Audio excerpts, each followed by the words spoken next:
जय हिंद। नमस्कार साथियों, आप सभी लोगों का मोस्ट वेलकम है आज के इस नए क्लास में। साथियों, आज के इस क्लास में हम सभी लोग पढ़ने वाले हैं एसएससी एमटीएस के एग्ज़ाम के लिए मोस्ट इम्पॉर्टेंट प्रीवियस ईयर के क्वेश्चन को, जो कि साथियों आपके एसएससी एमटीएस के एग्ज़ाम के लिए काफ़ी इम्पोर्टेंट है। तो आप सभी लोग इस क्लास को बिल्कुल अच्छी तरीके से लास्ट तक देखिएगा और इस क्लास में दिए जाने वाले सभी प्रश्नों को साथियों आप अच्छी तरीके से जरूर याद कर लीजिएगा, जिससे कि आप अपने एग्जाम में सभी क्वेश्चन को आसानी तरीके से बना पाएंगे। तो चलिए साथियों, क्लास को स्टार्ट करते हैं। उनसे पहले यदि आप इस चैनल पर पहली बार जुड़े हैं तो आप साथियों इस चैनल को सब्सक्राइब कर लीजिए और सब्सक्राइब करके आप ऑल नोटिफिकेशन को ज़रूर ऑल पे दबा लीजिए, जिससे कि जब भी कोई नई क्लास हो सबसे पहले क्लास का नोटिफिकेशन आपके पास पहुंच सके। तो आप इस चैनल को सब्सक्राइब कर लीजिए। साथ ही साथ साथियों आप इस क्लास को भी लाइक ज़रूर कर लीजिएगा। तो चलिए क्लास को स्टार्ट करते हैं और देखिएगा साथियों क्वेश्चन क्या दिया गया है। साथियों क्वेश्चन दिया गया है कि सर्वाधिक आयु में भारत के राष्ट्रपति कौन बने थे। साथियों ये सभी क्वेश्चन बिल्कुल इम्पोर्टेंट और सिलेक्टेड क्वेश्चन लिए गए हैं, जिससे कि आपके पेपर में साथियों 100% ये सभी क्वेश्चन आपको देखने को भी मिलेंगे। आप अच्छे से इन प्रश्न को याद कीजिएगा और बताइए साथियों कि सर्वाधिक आयु में भारत के राष्ट्रपति कौन बने थे। तो साथियों यहाँ पे इस क्वेश्चन का आपका सही जवाब ऑप्शन बी हो जाएंगे, आर वेंकट रमन बने थे। ऑप्शन यहाँ पर आप लोग का बी इस क्वेश्चन का सही जवाब है।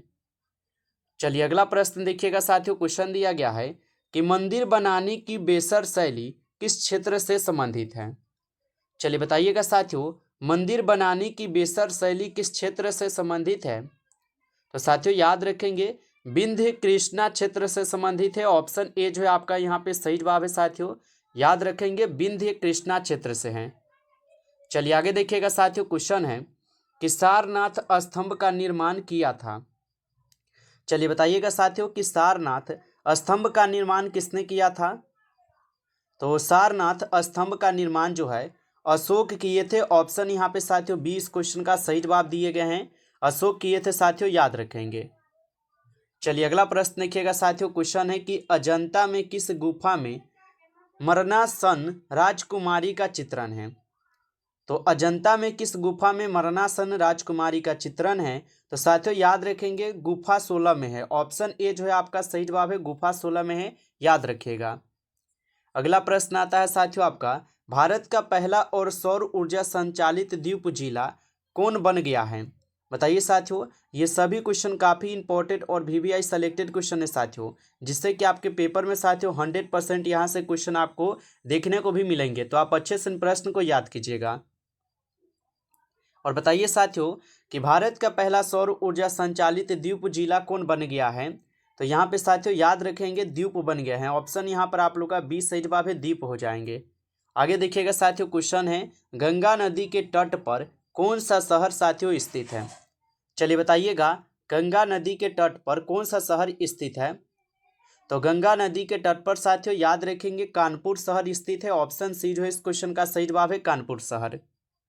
आगे देखिएगा साथियों, क्वेश्चन आपका आता है कि तंत्रिका तंत्र की गड़बड़ियाँ किस विटामिन की कमी के कारण होती है।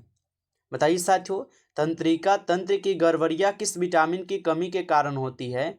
तो याद रखिएगा तंत्रिका तंत्र की जो गड़बड़ी होती है ये विटामिन B12 के कारण होती है। ऑप्शन सी इस क्वेश्चन का साथियों सही जवाब है, विटामिन B12। आगे देखेंगे साथियों, क्वेश्चन दिया गया है अशोक ने तृतीय बौद्ध परिषद कहाँ बुलाई थी। लगाइए साथियों आंसर कि अशोक ने तृतीय बौद्ध परिषद कहाँ बुलाई थी। तो याद रखिएगा साथियों अशोक ये तृतीय बौद्ध परिषद पाटलिपुत्र में बुलाए थे। ऑप्शन ए आपका सही जवाब है, याद रखिएगा। चलिए आगे देखिएगा साथियों, आपका क्वेश्चन है कि कुटीर उद्योग बोर्ड की स्थापना किस वर्ष की गई थी। बताइए कुटीर उद्योग बोर्ड की स्थापना किस वर्ष की गई थी साथियों। तो याद रखिएगा कुटीर उद्योग बोर्ड की स्थापना 1948 में यानी कि 1948 में साथियों की जाती है। ऑप्शन ए आपका सही जवाब है, 1948 में। आगे देखिएगा साथियों, क्वेश्चन है आपका राष्ट्रपति की अध्यादेश शक्ति का वर्णन किस आर्टिकल में किया गया है। चलिए बताइएगा राष्ट्रपति की अध्यादेश शक्ति का वर्णन किस आर्टिकल में किया गया है। तो साथियों याद रखिएगा ये आपके अनुच्छेद 123 में की गई है। ऑप्शन ए जो है आपका यहाँ पे सही जवाब है, अनुच्छेद 123 में। आगे देखेंगे साथियों, क्वेश्चन है कि शेख अल आलम हवाई अड्डा साथियों कहाँ स्थित है। साथियों ये हर एक टॉपिक के क्वेश्चन हैं, जिससे कि आपको अनुभव भी होगा कि हाँ आपके टॉपिक कौन से हैं और कहाँ से आपको क्वेश्चन पूछे जा रहे हैं। इसलिए आपको हर एक टॉपिक से क्वेश्चन आपको सभी क्लास में हम दे रहे हैं बिल्कुल। और आप लोग नए हैं तो साथियों आप लोग चैनल को सब्सक्राइब करके जुड़ जाइए। और अभी तक आप साथियों लाइक नहीं किए हैं तो आप इस क्लास को भी ज़्यादा से ज़्यादा एक बार लाइक कर लीजिएगा, ठीक है। और चैनल पे पहली बार जुड़े हैं तो आप सब्सक्राइब जरूर करके आप ऑल नोटिफिकेशन को दबा लीजिए, क्योंकि आपके एग्जाम तक साथियों बिल्कुल आपको यहाँ पे आपके हर एक टॉपिक से क्वेश्चन कराए जाएंगे जो कि आपके एग्जाम में पूछे जाते हैं। तो आप चैनल को सब्सक्राइब करके जुड़ जाइएगा। रिवीजन के लिए अगर आपको पीडीएफ चाहिए तो आप कमेंट करके हमें बता सकते हैं। और बताइएगा शेख अल आलम हवाई अड्डा साथियों कहाँ स्थित है, तो याद रखिएगा श्रीनगर में है। ऑप्शन सी सही जवाब है, श्रीनगर। आगे देखेंगे साथियों, क्वेश्चन है कि नूरजहां का मूल नाम क्या था। चलिए साथियों आंसर लगाइए, नूरजहां का मूल नाम क्या था। तो नूरजहां का मूल नाम था मेहरुनिसा। ऑप्शन सी इस क्वेश्चन का सही जवाब है साथियों, मेहरुनिसा नूरजहां का मूल नाम था। आगे देखेंगे साथियों, क्वेश्चन है कि खीचन और मेनार किस राज्य में स्थित है जिन्हें रामस साइट्स की सूची में शामिल किया गया है। तो खीचन और मेनार किस राज्य में स्थित है जिन्हें सामस साइट्स की सूची में शामिल किया गया है, तो याद रखिएगा राजस्थान। ऑप्शन डी इस क्वेश्चन का आपका सही जवाब होगा साथियों, राजस्थान में। आगे देखेंगे, क्वेश्चन आपका आता है, क्वेश्चन है निम्नलिखित में से किसमें विटामिन ए बहुत अधिक मात्रा में साथियों पाया जाता है। चलिए बताइएगा, निम्नलिखित में से किसमें विटामिन ए बहुत अधिक मात्रा में पाई जाती है। तो विटामिन ए आपको अच्छी तरीके से पता है कि आपके गाजर में जो है विटामिन ए बहुत अधिक मात्रा में पाई जाती है। चलिए आगे बढ़ते हैं और अगला क्वेश्चन देखेंगे साथियों। क्वेश्चन है आपका, दिल्ली सल्तनत का अंतिम वंश क्या था। चलिए साथियों आंसर लगाइएगा, दिल्ली सल्तनत का अंतिम वंश क्या था। तो दिल्ली सल्तनत का अंतिम वंश था साथियों लोधी वंश। ऑप्शन ए जो है आप यहाँ पे सही जवाब कीजिएगा, लोधी वंश थे साथियों, इनको याद रखिएगा। चलिए आगे देखिएगा साथियों, आपका क्वेश्चन है कि कार्बोनिक अम्ल किसमें पाया जाता है। चलिए बताइए साथियों कि कार्बोनिक अम्ल जो है ये किसमें पाई जाती है। तो याद रखिएगा कार्बोनिक अम्ल पाई जाती है कहाँ पे, तो सोडा वाटर में। ऑप्शन डी इस क्वेश्चन का सही जवाब है साथियों, सोडा वाटर में पाई जाती है। अगला क्वेश्चन देखिएगा साथियों, क्वेश्चन है वित्त आयोग का वर्णन किस आर्टिकल में किया गया है। चलिए लगाइएगा साथियों, वित्त आयोग का वर्णन किस आर्टिकल में किया गया है। तो याद रखेंगे साथियों, वित्त आयोग का वर्णन जो है आर्टिकल 280 में की जाती है। ऑप्शन यहाँ पर आप लोग का 20 क्वेश्चन का सही जवाब है, याद रखिएगा। चलिए आगे देखिएगा साथियों, क्वेश्चन है यहाँ पर आपके कि इनमें से पौधों में कौन सा जीवाणु जनित रोग है। चलिए बताइए साथियों कि इनमें से पौधों में कौन सा जीवाणु जनित रोग है। तो याद रखिएगा गेहूं का टूटा रोग। ऑप्शन ए जो है यहाँ पर आप लोग का सही जवाब है, याद रखेंगे।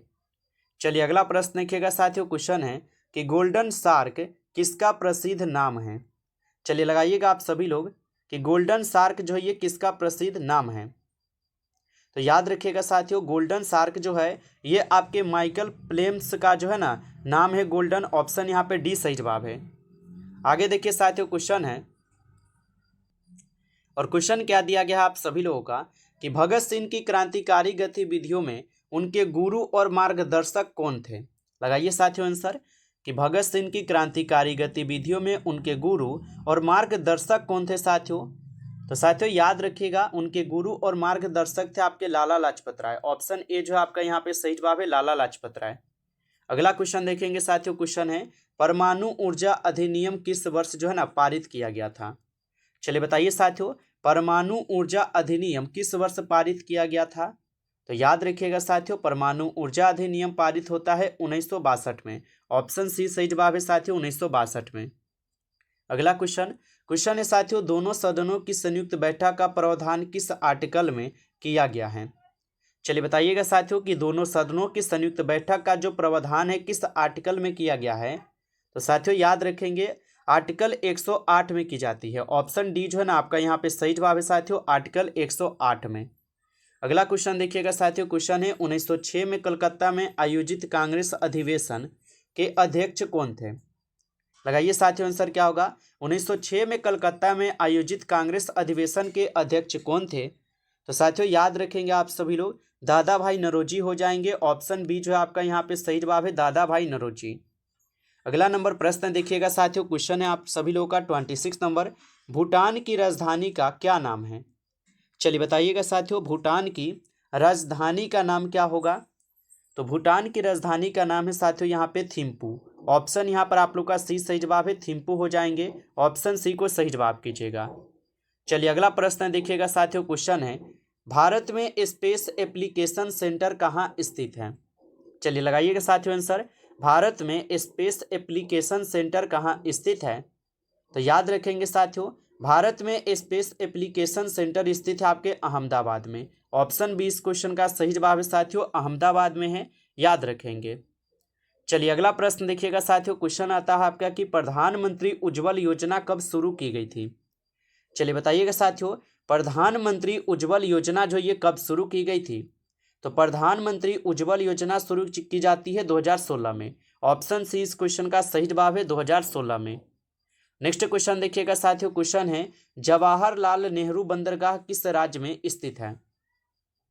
चलिए साथियों बताइए कि जवाहरलाल नेहरू बंदरगाह किस राज्य में स्थित है?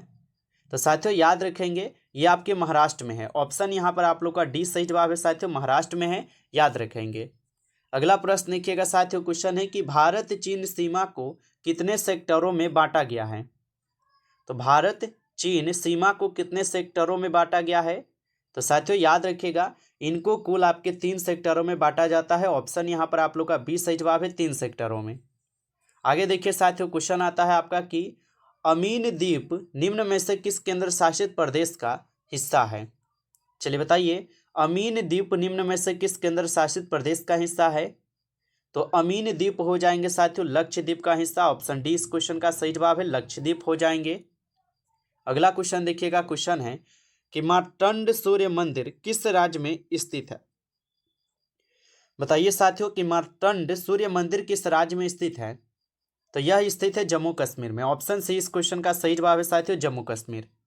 आगे देखिएगा, क्वेश्चन आता है आपका कि रोहतांग दर्रा किस राज्य में स्थित है?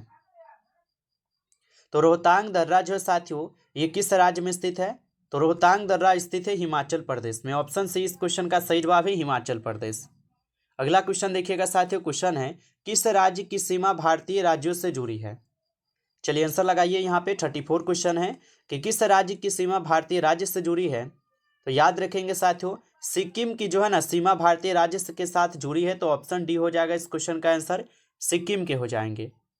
नेक्स्ट क्वेश्चन देखेंगे साथियों, यहाँ पे 35 है कि लोकनायक जयप्रकाश नारायण हवाई अड्डा जो है ये किस शहर में स्थित है? लगाइए साथियों आंसर। तो लोकनायक जयप्रकाश नारायण हवाई अड्डा किस शहर में स्थित है? तो साथियों ये आपके पटना शहर में स्थित है। ऑप्शन ए जो है आपका यहाँ पे सही जवाब है साथियों, पटना शहर में। नमस्कार साथियों, इस क्लास में आपके टॉप 35 क्वेश्चन थे जो कि काफ़ी इंपॉर्टेंट और सेलेक्टेड क्वेश्चन थे आपके एग्जाम के लिए। साथियों यदि आपको ये क्लास अच्छा लगा है तो आप इस क्लास को जो है ज़्यादा से ज़्यादा लाइक कर लीजिएगा। चैनल पे पहली बार जुड़े हैं तो आप इस चैनल को भी सब्सक्राइब कर लीजिए और सब्सक्राइब करके आप ऑल नोटिफिकेशन को जरूर ऑल पे दबा लीजिए, जिससे कि जब भी कोई नई क्लास हो सबसे पहले क्लास का नोटिफिकेशन आपके पास पहुंच सके। तो आप इस चैनल को भी सब्सक्राइब कर लीजिएगा। चलिए फिर मिलते हैं आपसे एक नई टॉपिक के साथ नेक्स्ट क्लास में। तब तक के लिए जय हिंद, जय भारत।